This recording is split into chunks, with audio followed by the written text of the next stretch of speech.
Good day, friends. And I'm going to do an experiment today.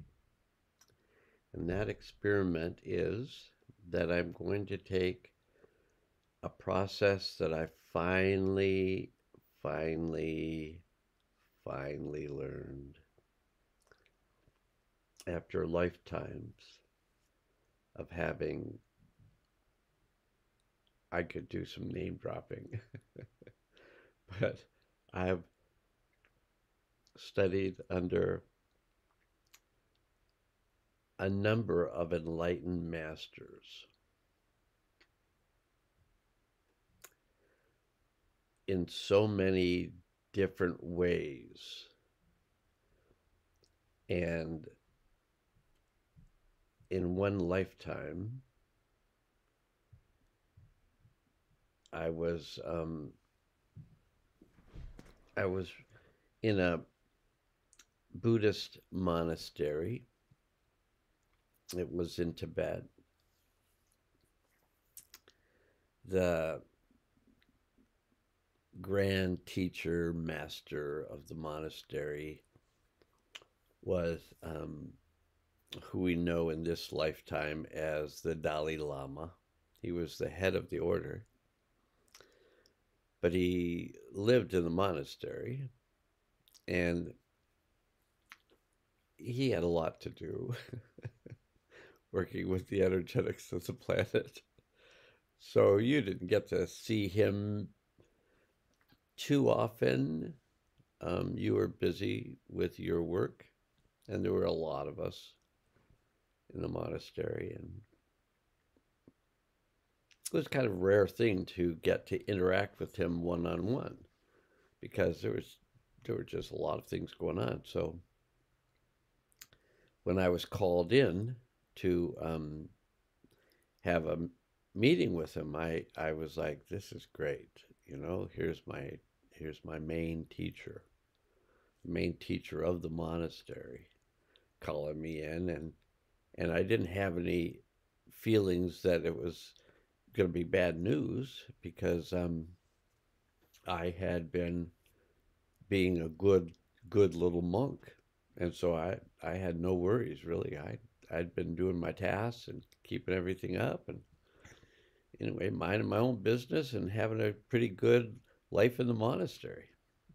So when he called me in and I sat down in front of him and he looked at me, just he has these great eyes and he looks, they're so old. He looks at me and he says, there's no one in the monastery that knows the principles better than you do. And I thought, what does that mean? Here's my spiritual teacher telling me that I understand the principles better than anyone in the monastery. And my mind's going like, does that include him? Like I know the principles better than our teacher? And I was feeling kind of like, wow, that's quite a compliment. And then his next words were, but you just don't get it. And so it's like I went, oh, okay. What else? And he said, so it's time for you to leave because you've been here long enough to get it and you haven't gotten it. So I'm sending you out in the world to see if you can get it there. And I argued a little bit, but you can't argue too much with your teacher. And so eventually he said, he wished me, good luck in the world. And then I was escorted by two other monks down to the gate. The gate was opened. I was escorted outside and the gate was closed, and that was it. I was kicked out of a Buddhist monastery. I don't think it's that easy to do. And I wasn't trying. I just I just got kicked out. When I got kicked out of Catholic high school after my sophomore year, I was actually thinking about how I could get kicked out of that school, what I would have to do to be expelled. And I'd kind of got an idea of what it was, so I did those things and I got expelled. And my dad's response was, "Well, I can get you into one of the other Catholic high schools." And I looked at him and I said, "Well, I want to go to a high school where there are women, there are girls. I'm not interested in being in a high school that's all boys. It just doesn't interest me."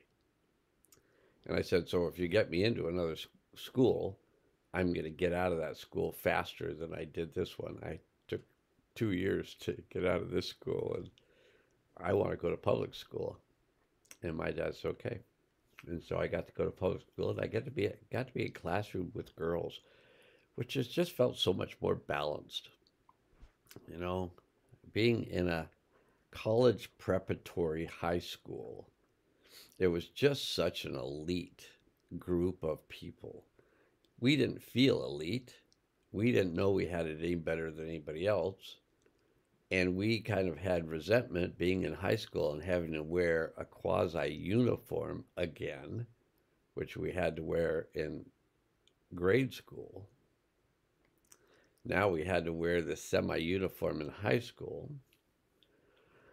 And it just seemed like just not what normal society of humans should be doing. That sure, education.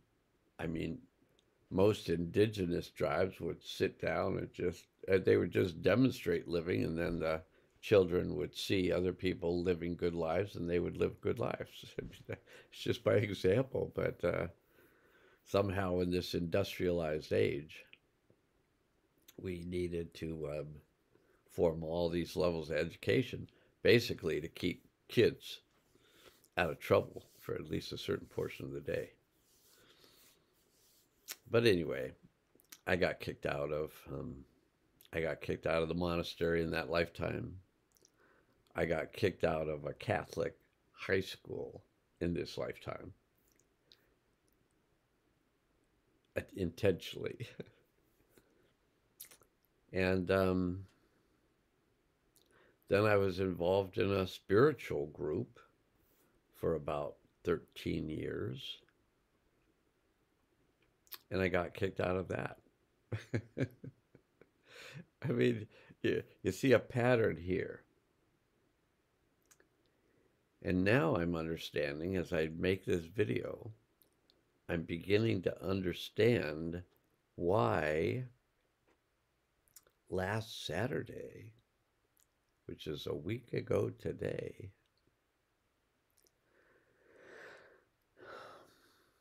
I had scheduled the largest number of people that I'd ever worked with in one day. I had scheduled the largest number of people. The time frame was the same. I was working with all of them for an hour, but I had never worked with 9 people within an hour, within 9 hours, one after the other. And I was, because of my experience on Wednesday and Friday working with Arlen, I was, and I saw about the same number of people on those 2 days as I was going to see on this one day, but I was feeling pretty good about it because I felt like I really understood the things that Arlen had taught me in those other 2 days. So when Arlen didn't show up, I went into panic mode. Like, wait, I can't do this by myself. And it turned out that I was wrong. I did it by myself. I mean, I'm sure Arlen was back in a corner laughing, watching me squirm and do whatever.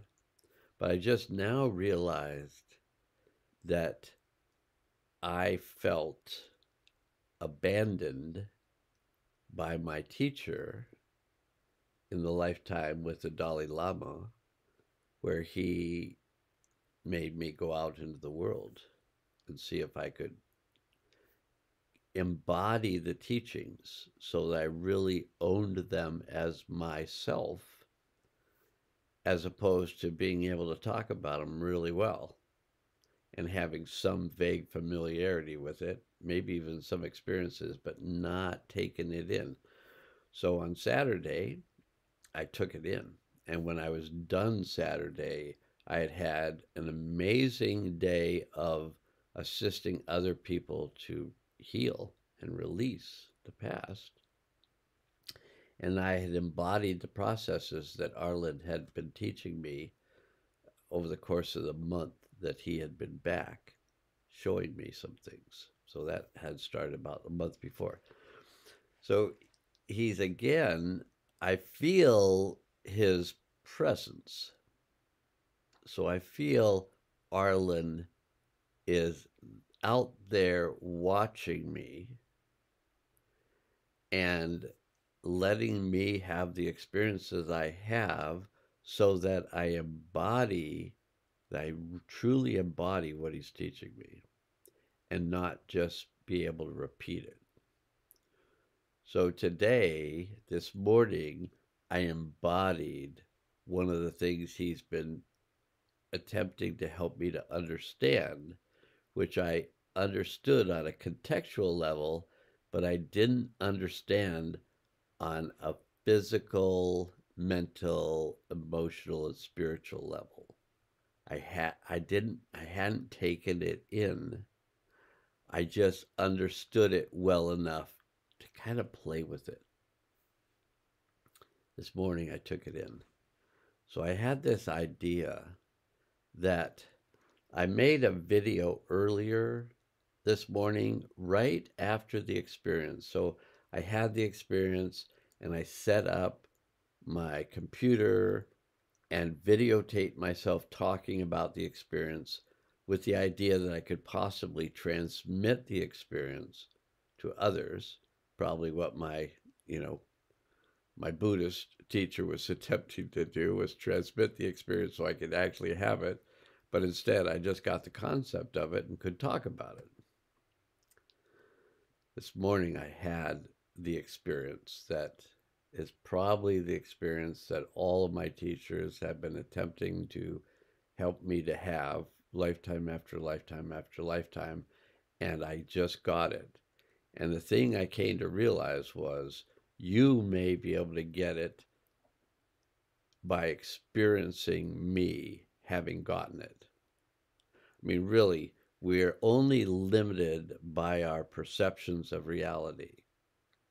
So when I had the thought, well, people aren't going to necessarily get this by my describing it, that was followed by the thought, why would you limit them?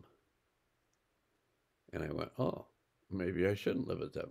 Maybe people can get it by experiencing me experiencing it.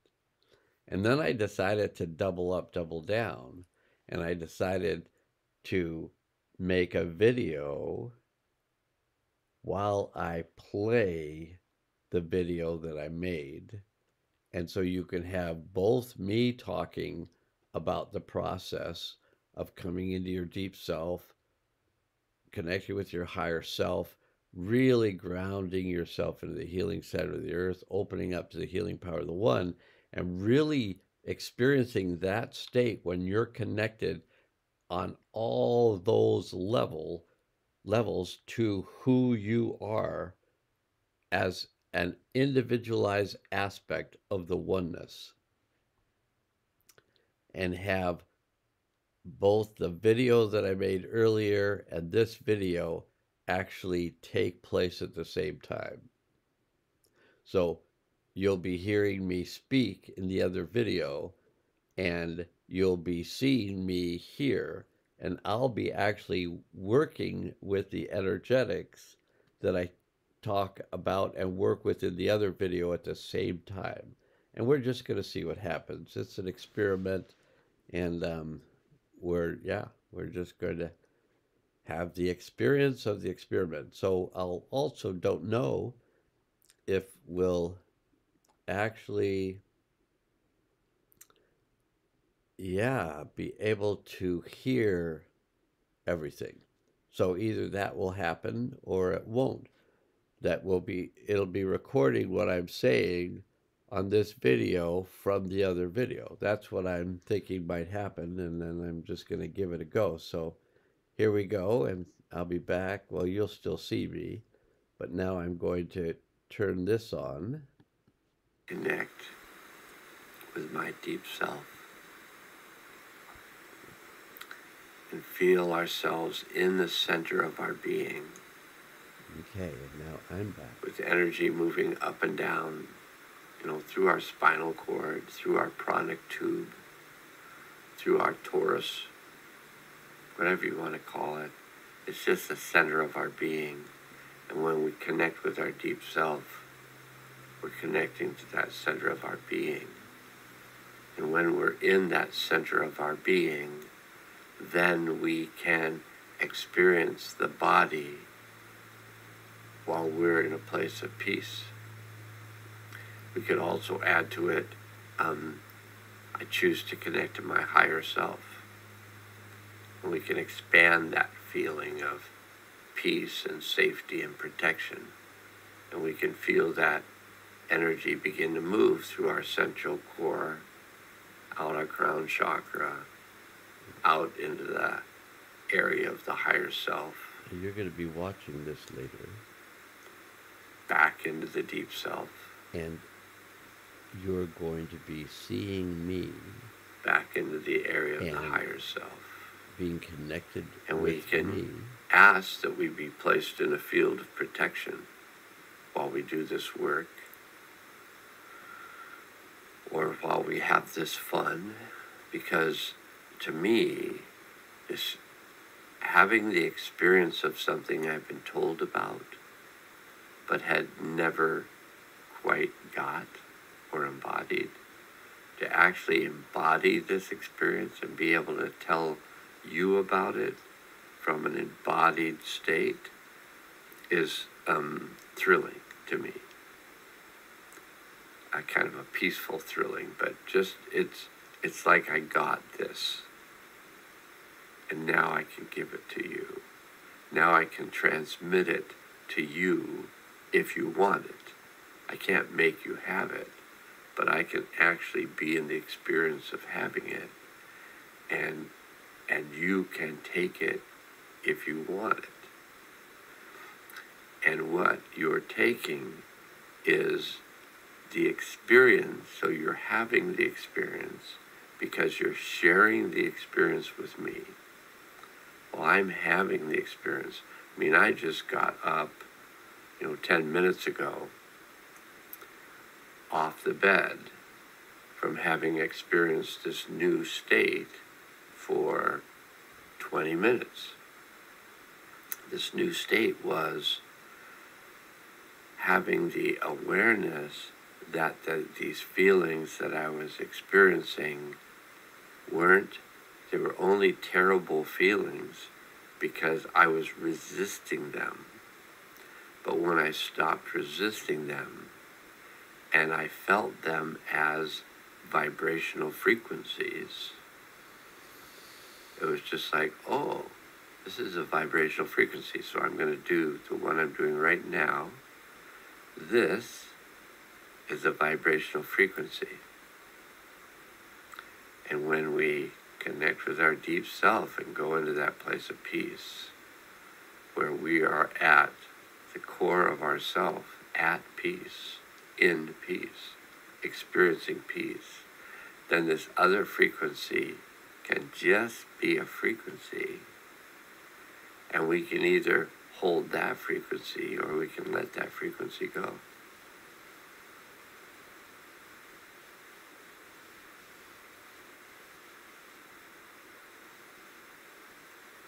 And if it reminds you of the story and the emotions, and separating the story and the emotions, and then releasing the emotions and releasing the story, it's just like that.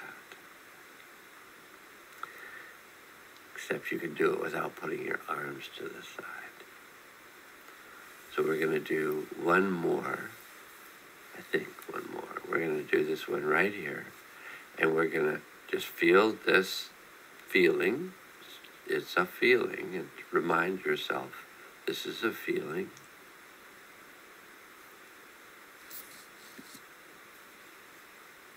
And we're going to feel this feeling. And then we're going to keep our consciousness in our deep self.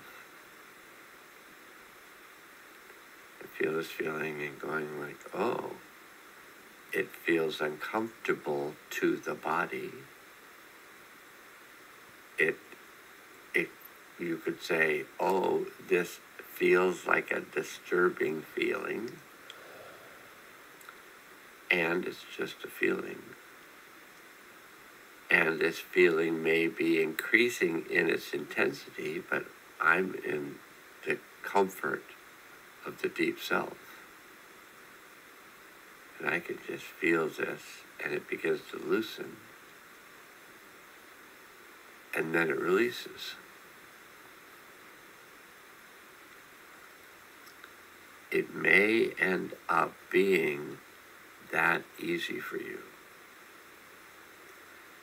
Even though I have been studying this for lifetime after lifetime after lifetime, and I've now just had the experience of it, like, oh wow, that's what they were talking about. You may get it right away. You may get it right away, and you may just go, oh, I can just let these energies go. And you can. You can just let them dissipate because you were holding them. You maybe didn't know it. I didn't know that I was holding them, keeping them. These feelings, these uncomfortable feelings, I was keeping them safe is what I was thinking. But those uncomfortable feelings don't need to be safe. Those uncomfortable feelings can be let go of. We can begin living in this deep self of peace. And as more and more of these energies come out, we can live in this self of love. So deep self of peace, this heart self of love, this higher self of compassion and understanding. And we can do this all over the course of 10 days and just have this experience of our entire life transforming. And it may be that we'll do this, and I'm going to be doing something, I think, every day like this, that just encourage this letting go process to actually be able to experience these formerly and even currently very intense feelings as feelings, and feel them, not trying to get rid of them, not trying to release them, not trying to do anything with them other than be in a deep place of peace and feel what you feel. And if it releases, that's what it needed to do. It's kind of like it was a stick stuck in the bank of the river, and the river was just vibrating it and vibrating it and vibrating it, and finally freed it up, and the stick just went down the river. Okay, boy, if this is the start of this 10 days of clearing, I am all in. Have a lovely white world bridger day, and I'll probably be back at some point yammering. It's good to be with you. It's good to do this work with you, and hopefully I had the volume up high enough to hear it. Okay, so that was a video within a video within a video. And so I'm going to watch this video now and then probably upload it. And hopefully people understand to get in order. So we'll have the first video named, the second video will be named part 2. And then if there's a third video, we'll have it named part 3. So may this serve you well. May all the work that I've done to come to this place that I am, be just taken into your system and used accordingly and benefit you by just taking it in and seeing how it works for you. And may it work very well. And namaste.